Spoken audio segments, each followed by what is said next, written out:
We adopted our son, Michael, at 9 months old, and Michael came with a pre-existing condition called cerebral palsy. As young parents, we were just delighted to have Michael in our lives. As Michael started to grow over the next few years, the cerebral palsy became more and more evident.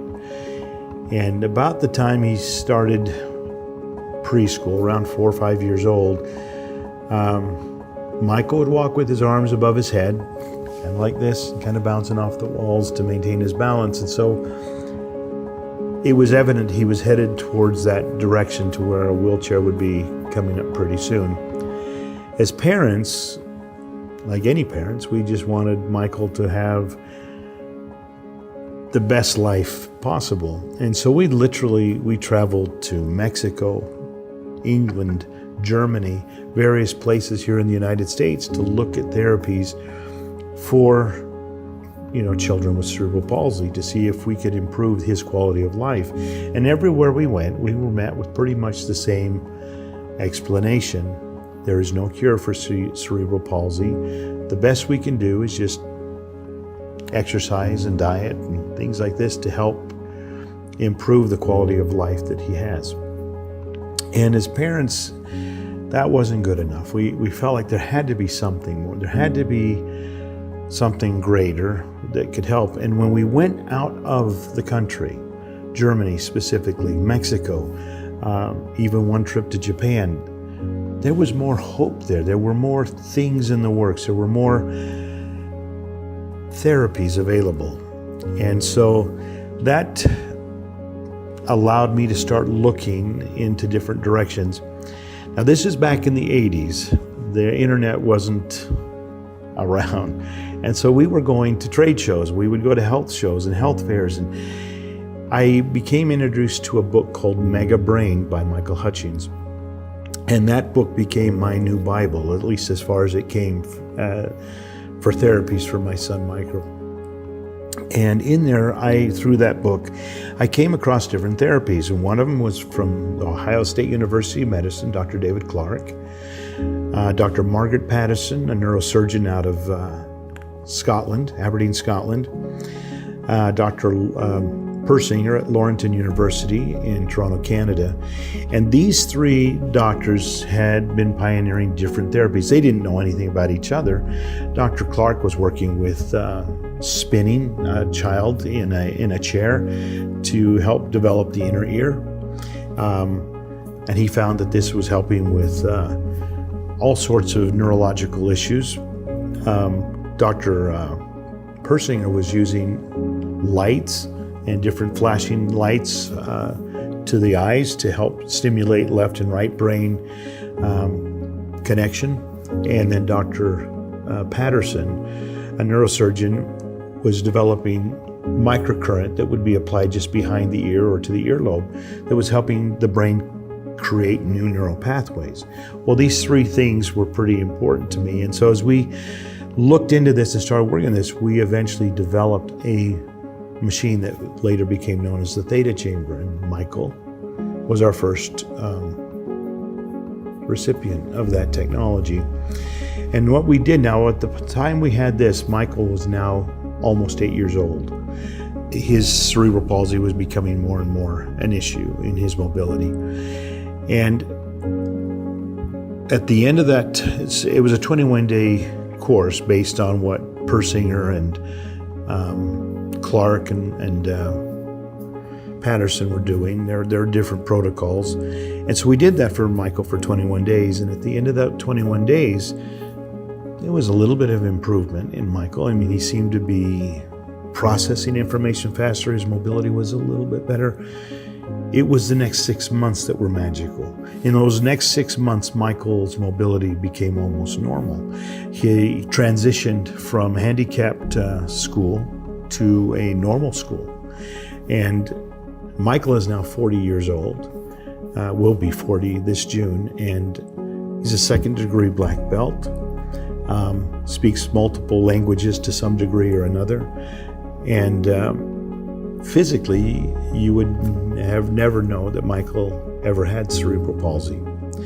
All right, so that whole experience was life-changing for our family. And I realized at that time that there were things that we didn't know here.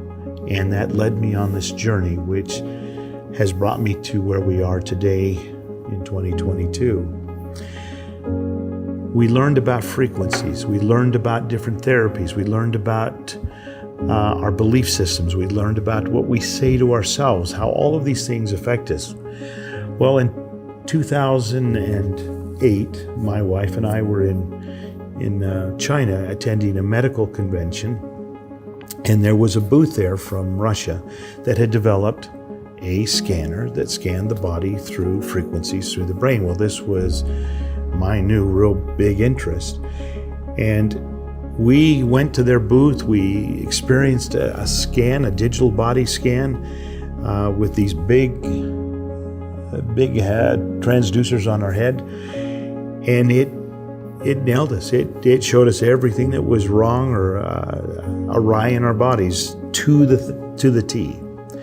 Well, we later worked with that company and acquired the rights to bring that to the United States.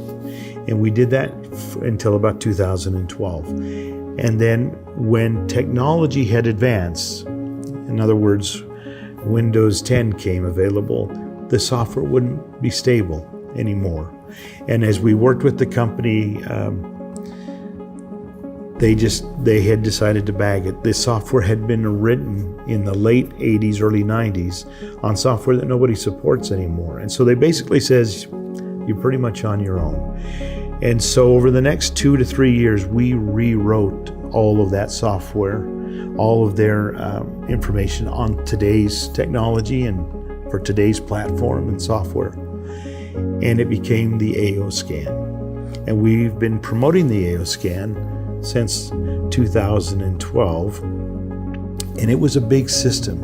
It was a $30,000 scanner that was in a doctor's office, and you'd go in and you'd sit there and you'd be there anywhere from an hour to 3 hours, depending on your scan, based on the old technology. Well, we were able to bring that technology to where we could get it done with much smaller transducers, and we could do it in about 45 minutes to an hour. Well, part of that scanner was inner voice, and the inner voice is where we record about 10 to 20 seconds of your voice, and we analyze 2,000 frequencies over 12 notes. And we're looking for frequencies that are out of range, way high or way low. And as you listen to those frequencies played back in your headset, it helps with your emotions, which helps with some of the other physical issues you'd be dealing with. Well, we thought that would be an amazing tool to put into the hands of as many people as we can. If you can get a hold of your emotions, then your physical issues aren't as dramatic and you're able to deal with them better. And so we started working with a mobile device that just had the inner voice portion of the scanner on it. Well, as that became ready to go to market, and that was about $2,000 for that device, and then a monthly fee of about $200 a month to maintain the software. We realized, well, maybe we can add a little bit more of the other scanner to this, and we added a little bit of vitals and a little bit of comprehensive, and we introduced it. And that went for about a year and a half. And then we had people come to us and say, we need to get this out to the masses. And that's how Solex came to be. The full $30,000 scanner in your hand that you can now take and share with the world.